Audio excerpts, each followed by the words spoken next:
You are loved with an everlasting love. That's what the Bible says. And underneath are the everlasting arms. This is your friend, Elisabeth Elliot, talking with you today about newlyweds. We've been telling the story of Jim Elliot from the book Shadow of the Almighty. And in his diary, December 1st, 1953, he wrote this. It's not raining at the moment, but the fresh-cut bamboo slats are chunked with fresh mud, and the other half of the tent, not yet floored, is slippery gum from an all-night rain on Sunday. We had to get this much of the floor in yesterday, and they are supposed to be bringing more bamboo today, so perhaps we will be fully floored this week. I am supposed to have had jaundice almost since the day we arrived, November 11, and am still a part-time bed patient. Betty is out cooking in the kitchen shack while I sit at the card table, decked with an aster-flowered tea cloth with a centerpiece of white candle and a graceful leafed little forest flower set off beautifully in a tin can. Married life is rich, as I have always known life to be, but richer in its complexity. We have known nothing but harmony. The marriage, quote, adjustment, unquote, is something which, if it exists at all, I am going through effortlessly, unconsciously even. Such is the love we know. Well, Jim and I had waited a long time for each other, as you know if you've been listening to these programs. We had fallen in love in college, and 5.5 years had elapsed between that time and when we finally were married in the capital city of Quito.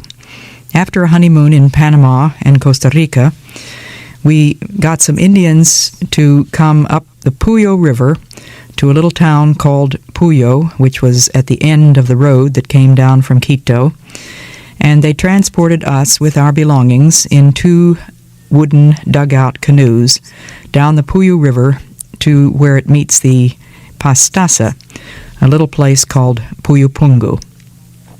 It was rather an exciting trip for me. I had never been in a dugout canoe on this kind of a river before. The river was quite deep and very winding, and there were some steep rock walls. I remember the excitement of feeling as though the canoe was rushing straight against a rock wall, and then the marvel of seeing the way those 2 men, one in the bow and one in the stern, could steer it away from the rock walls just at the crucial moment and take advantage of the speed of the current. It took us most of the day to get down the Puyo River, and before we reached the place where we were going to beach the canoes, there stood Atanasio, the man who had invited us to come and open a mission station.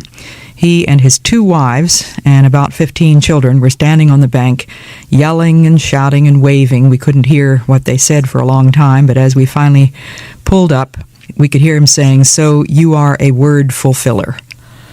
Jim had promised that we would be there on such and such a day, and we were there.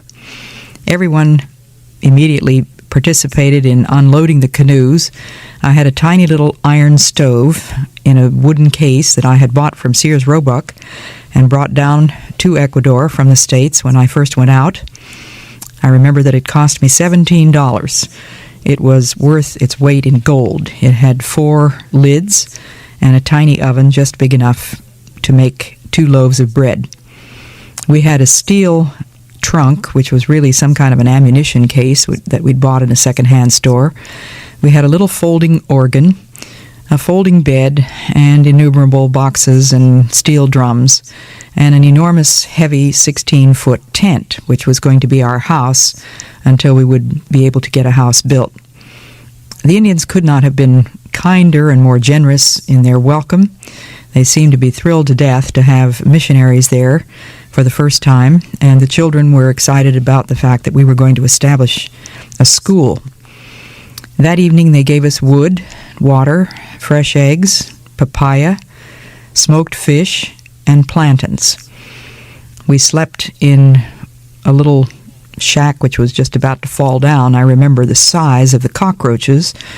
They were so big that we could literally hear them walking around in the thatch and between the split bamboo walls.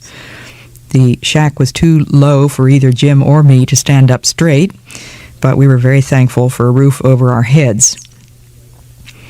The next day, the Indians began pitching the tent. They'd never seen anything quite like that before, and they really were not very impressed with it as an adequate house, but it was good enough for us to begin with. Little did we realize how badly it was going to leak, but again, we were thankful. Then they started building a small kitchen shack where I could put my little wood stove, and we had I think it was a folding card table that we used for our dining room table. Then we hadn't been there more than just a few days, I think it was, when Jim began feeling terribly miserable and soon turned a beautiful shade of mustard color all over, and I realized that he had that missionary disease, hepatitis. Everybody seemed to get hepatitis at some time or other, but he was completely laid out for nearly 6 weeks. Things were a bit miserable for those 6 weeks because, of course, no work could proceed on the building of a house, and the first thing that was important to do was to build an airstrip. The Indians were cutting down trees, but they needed supervision in knowing the width of the strip and how smooth it had to be. That was something that was new to them. And so things were delayed by about 6 weeks, and during those 6 weeks, the tent began to leak more and more seriously. During the time that we were there in Puyupungu, Pete Fleming and Ed McCulley were back in the station where Jim had lived before, a place called Shandia. It had been decided that they would build a sort of mission base in Shandia and use that as a place from which they could move out to various areas of the Quechua tribe in the jungle. After we finally got the house built and an airstrip built, we were able to establish a school. We began to teach the Indians to read in their own language. We were really still studying it ourselves and reducing it to writing and doing some Bible translation. But it was our first experience in literal pioneer missionary work, being in a place where no missionary had ever been before. And the Indians were very excited and very responsive. So we had a good little school going. I think all of Atanasio's children were there, and there might have been 4 or 5 children belonging to other people, but his family was the nucleus. And Jim began Sunday services in a little building that we called the school building. It was also built of split bamboo with a thatched roof. And we managed to get across to the people that one day in 7 belonged to God. And that was the time when we Christians met together to study His Word and to pray and to worship. And they began to do this quite willingly, although none of them had as yet professed to be Christian believers. It was an unusual kind of a honeymoon that first year, living in the tent. I can remember nights when it was pouring rain, and we spent most of the night moving that folding bed around, trying to find a dry spot. And Jim had gotten sick before he had a chance to put a floor in the tent, so we had a mud floor, and the rain would pour sort of around the tent and then start running through the tent. So there were nights when the legs of the bed were sinking into the mud, and we were spending our time trying to find a dry spot and just occasionally collapsing in a heap of laughter because this whole thing was so ridiculous. When I think of the first year of marriage of many of my friends, so different from what we had, they were preoccupied with their marital problems and their adjustments. And I think probably the reason Jim was able to say that he was not conscious of any adjustments was simply the fact that we hardly had time to think about anything except getting a place to live and getting an airstrip so that we could have the airplane come in and bring supplies to us. Then in June of that next year, 1954, we moved back to Shandia to help with the building of that base. We continued to keep in touch with the Indians in Puyupungu. We had left an Indian believer there from another area. He had gone in sort of as a missionary and a pastor and a teacher, and we kept in touch with him and supported that work while we were living in Shandia, and Jim was helping to build a base.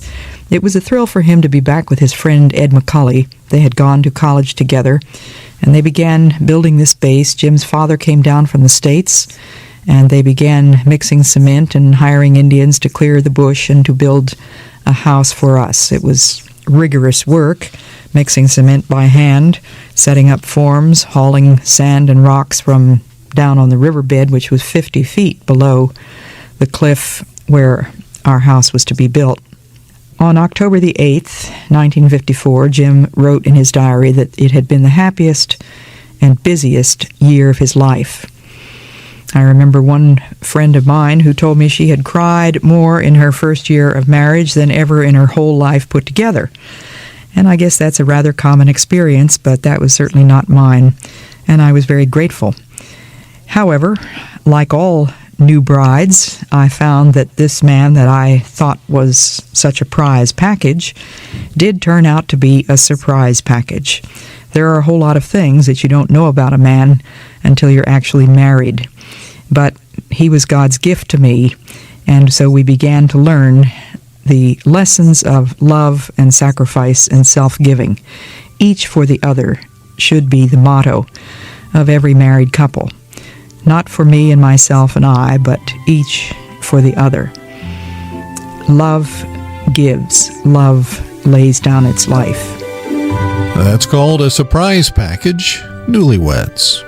Originally from February of 1989.